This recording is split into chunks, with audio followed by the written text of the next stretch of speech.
প্রিয় দর্শক এবং সম্মানিত বিচারক, এতক্ষণ কে সেরা ক্রিকেটার এ বিষয়ে আমার সতীর্থ বিতার্কিকদের বক্তব্য শুনছিলাম। আমি এমন একজনকে নিয়ে বলবো যে নিজেই আপনাকে তার সেরা ভক্ত হতে বাধ্য করবে। একের ভিতর সব, বাংলার নবাব সাকিব আল হাসান। আমার সাকিব, আমাদের সাকিব, 18 কোটি মানুষের সাকিব। দেশের তাবৎ সুন্দরীরা ক্রিকেটার বলতেই বোঝে গ্ল্যামার বয় সাকিব। এজন্যই সাকিব মডেলিং জগতে এতটা প্রয়োজনীয়। তাই আমার মতো সুন্দরীও যে সাকিবের ভক্ত হয়েই কথা বলবে তা বলাই বাহুল্য। এক সাকিবে আমি আসক্ত। সাকিব, তুমি করেছো ভুল, আমাকে রেখে শিশিরকে দিয়েছো ফুল। সরি শিশির ভাবি, কিন্তু আমরা সবাই চাই সাকিবের মতোই হাবি। শুনুন শুনুন ক্রিকেট প্রেমীরা, শুনুন দিয়া মন, এসেছি আজ বলতে আমি সাকিব সেরাজন।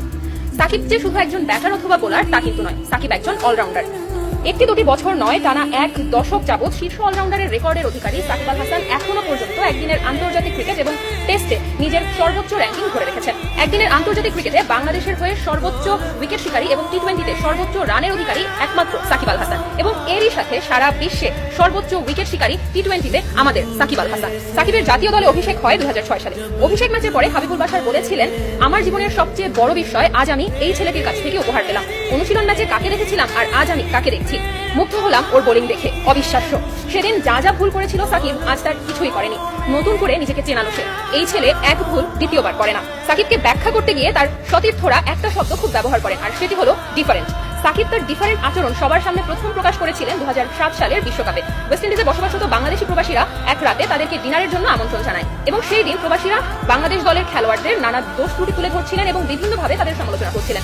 হাবিবুল বাশার চুপ করে বসেছিলেন, কিন্তু আমাদের সাকিব যে 2006 সালে অভিষেক পায়, 2007 সালেই সে কিন্তু তার প্রথম নীরব প্রতিবাদটি করেছিল। সে না খেয়ে ভরা প্লেট রেখে হাত ধুতে উঠে যায়। শৃঙ্খলা ভঙ্গের অভিযোগে 6 মাসের নিষেধাজ্ঞা মাথা পেতে নিয়েছিলেন সাকিব আল হাসান 2014 সালে। সিপিএল খেলতে তিনি নাকি গিয়েছিলেন অনুমতিপত্র না নিয়ে। নিষেধাজ্ঞা কাটিয়ে ফেরার পরের ম্যাচে এক টেস্টে সেঞ্চুরি ও 10 উইকেট নিয়ে সাকিব আল হাসান নাম লেখান ইয়াং বোথামের পাশে, এবং এর পরের প্রথম ওয়ানডেতে আবার সেঞ্চুরি এবং 4 উইকেটের একমাত্র অধিকারী সাকিব আল হাসান। সাল 2015, আমাদের মুস্তাফিজ ভাইয়ের অভিষেক সিরিজের কথা বলছি। অভিষেক সিরিজের একটি ম্যাচে মুস্তাফিজকে ধোনি এমন ধাক্কা মারলেন যে তার কাঁধ ছুটে যাওয়ার জোগাড়। সেদিনও কিন্তু প্রতিবাদটি আমাদের সাকিব ভাই করেছিলেন, এবং যে কারণে ম্যাচ ফি থেকে 75% কাটা পড়েছিল ধোনির। 2018 সালে শ্রীলঙ্কার বিপক্ষে নিদাহাস ট্রফিতে বিতর্কিত আম্পায়ারিং এর কারণে সতীর্থদের মাঠ ছেড়ে চলে আসতে বলেন সাকিব আল হাসান। সেদিনও বাঘের মতো গর্জনটি আমাদের সাকিব তুলেছিলেন। শুধু 22 গজে ব্যাটে বলে ঝড় তোলাতেই সীমাবদ্ধ নেই সাকিব আল হাসান। তিনি প্রতিকূল পরিস্থিতিতে কিভাবে দলের পাশে দাঁড়াতে হয় সেটি খুব ভালোভাবেই জানেন। সাকিব একটি মহাকাব্য, যার শেষ অধ্যায় কোথায় সেটা আমরা কেউ জানি না। সেটি জানা আছে শুধুমাত্র সাকিব আল হাসানের। বাংলাদেশের সবচেয়ে বড় ব্র্যান্ড সাকিব আল হাসান।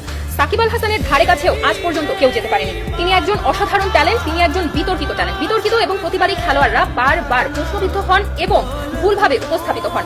বাংলার দামাল ছেলেরা সবাই খুবই ভালো খেলেন এবং দর্শকের ভালোবাসা মাখা করতালি উপহার পান। কিন্তু কিছু কিছু সময়ে দর্শকদের বিমোহিত করতে রোমাঞ্চকর খেলা দেখানোর প্রয়োজন হয়, যেটা একমাত্র আমাদের অলরাউন্ডার সাকিব আল হাসানই দেখাতে পারেন। সাকিব মানেই রেকর্ড, রেকর্ড মানেই সাকিব। সাকিব মাঠে নামেন রেকর্ড করতে, সাকিব মাঠে নামেন রেকর্ড ভাঙতে। এমন কখনো হয়নি যে সাকিব আল হাসান ম্যাচ হারের কারণ হয়েছেন, কিন্তু 2021 সালে সেই সমালোচনার তকমাটিও যেন তার গায়ে লেগে গেল। বাংলাদেশ অস্ট্রেলিয়ার টি-20 ম্যাচে 1 ওভারে 30 রান দিয়ে তিনি ফের বিতর্কে জড়ালেন। এই ঘটনা ভোলার নয়। এই ঘটনা সাকিবের মতো দুর্দান্ত অঘটন ঘটানো খেলোয়াড়ের জন্য তো আরো ভোলার নয়। ঈদের জবাব পাটকেলে দিতেই হয়তোবা সাকিব এই ঘটনাটি ভোলেননি, এবং ঠিক পরের ম্যাচে 9 রানে 4 উইকেটের বুমেরাং হয়ে জবাবটি ফিরে এসেছিল, যেটি হয়তোবা খোদ অস্ট্রেলিয়াও ধারণা করতে পারেননি। সাকিব সেদিন আবারও প্রমাণ করেছিলেন যে তিনি এক ভুল দ্বিতীয়বার করেন না। সাকিব আমাদের তার মাহাত্ম্য জানান দিয়েছেন বারবার। ওটা এক জেনারেশন যাকে দেখে শিখেছে বারবার, যাকে দেখে আমরা শিখেছি আমরাও জিততে পারি, আমরাও ছিনে আনতে পারি জয়। ব্যাটে আর বলের লড়াইয়ে একটুও ছাড় নয়। সাকিবের উঠতি বয়সে কথাসাহিত্যিক হুমায়ুন আহমেদ সাকিবের মাহাত্ম্য বুঝতে পেরেছিলেন, এবং এই কারণে তিনি তার আত্মজীবনীমূলক বই ফাউন্টেন পেন উৎসর্গ করে গেছেন সাকিব আল হাসানকে। যখন তাকে জিজ্ঞেস করা হয়েছিল এর কারণ, তখন তিনি বলেছেন, ক্রিকেটে একটি ওভারে 6টি বল করা হয়। 6টি বলের প্রতিটিতে থাকে একটি করে সম্ভাবনার গল্প, উইকেট পড়ার সম্ভাবনা, রান হওয়ার সম্ভাবনা। আমার কাছে সাকিব আল হাসানকে মনে হয় সেই গল্পের সংকলন। তিনি আরো বলেন, বল পেনের কালি শেষ হয়ে গেলে সেটি দিয়ে আমরা লিখতে পারি না, কিন্তু ফাউন্টেন পেনের কালি শেষ হয়ে গেলে সেটিতে আমরা আবার কালি ভরে ব্যবহার করতে পারি, আবার লিখতে পারি। সাকিব আমাদের ফাউন্টেন পেন। সবাই থেমে গেলেও সাকিব থেমে যান না। ছেলেটা অদম্য, ছেলেটা অফুরন্ত। 2014 সালে টি-20 বিশ্বকাপে বিদেশি খেলোয়াড়দের শক্তির উৎস বোঝাতে সাকিব বলেছিলেন, ইংল্যান্ড অস্ট্রেলিয়ার প্লেয়াররা বেড়ে ওঠার সময় পুষ্টিকর খাবার পায়, ডিম, দুধ, অরেঞ্জ জুস বাধ্যতামূলক।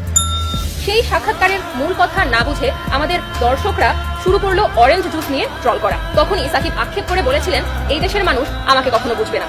সত্যিই তো, আপনারা সাকিবকে বুঝলেন কোথায় বলুন? যদি বুঝতেন তাহলে তো আজকে সেরা তকমাটা অন্য কারো পাশে লাগাতে পারতেন না। মাননীয় বিচারক, সবশেষে আমি এটাই বলতে চাই, সাকিব আল হাসান যে সেরাদের সেরা, এ বিষয়ে কোনো সন্দেহের অবকাশ নেই। আমরা গর্বিত, কারণ সাকিব আল হাসান আমাদের দেশের সন্তান। ধন্যবাদ মাননীয় বিচারক, ধন্যবাদ সবাই।